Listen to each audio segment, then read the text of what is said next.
நேத்து ஆபீஸ்ல அப்படியே லீவ் போட்டு மேட்சா பார்த்தா லாஸ்டா நக்கின்னு போயிடுச்சு. சரி அதே மன கஷ்டத்துல கையை வாங்கி சாப்பிட்டு பட்டலான்னு பார்த்துட்டேன். இன்னைக்கு வந்து பார்த்தா ரூம்ல ஒண்ணுமே இல்லை சமைக்கிறதுக்கு. கடைசியா பார்த்தா தக்காளி வெங்காயம் மட்டும் தான் இருந்தது. சரி நம்ம செல்லாக்குட்டி ஜெமினிக்குதேன்ட்டு அதுகிட்ட கேட்டேன், சிம்பிளா தக்காளி வெங்காயத்தை வச்சு என்ன சமையல் செய்யலாம் அப்படின்னு சொல்லி. அது பார்த்தா 10 பக்கத்துக்கு அது பாட்டுன்னு அனுப்புது. நம்ம கிட்ட இருக்கிறது வெறும் தக்காளி வெங்காயம் கூட 4 முட்டை. சரி என்ன பண்ணா மறுபடியும் கேட்டா முட்டை குழம்பு செய்யணும்னு சொல்லிச்சு. அதுக்கு வர இன்கிரீடியன்ஸ் 10-15 இன்கிரீடியன்ஸை காட்டுது. எப்படி நம்மளால சமைக்க முடியும் 4 இன்கிரீடியன்ட் வச்சுக்கணும்.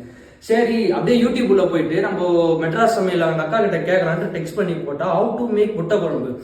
அப்புறம் தான் அக்கா சொல்றாங்க தக்காளி வெங்காயத்தை வச்சு 4 முட்டையை வச்சு இப்படி சமைக்கலாம்னு சொல்லி. அக்கா சொல்றது எனக்கு சுத்தமா புரியல. கொஞ்சம் தான் மைண்டுக்கு ஏறிச்சு. சரி அக்கா சொன்னதை வரைக்கும் மைண்ட்ல வச்சுக்கின்னு நம்ம கிட்ட இருக்கிறத வச்சு நம்ம சிம்பிளா நம்ம சைட்ல ஒரு முட்டை குழம்பு செய்யலாம்னு நானே இறங்கிட்டேன். வாங்க. நார்த் இந்தியால தக்காளி கிலோ 80 ரூபாவாம், முட்டை 8 ரூபாவாம். யாருக்காக அதெல்லாம் பண்ணுகிறேன்?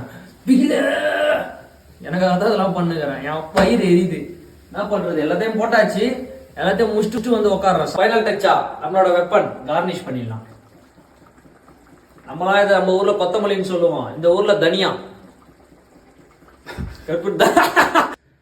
ஆவி பறக்க என்னோட முட்டை குழம்பு. First taste.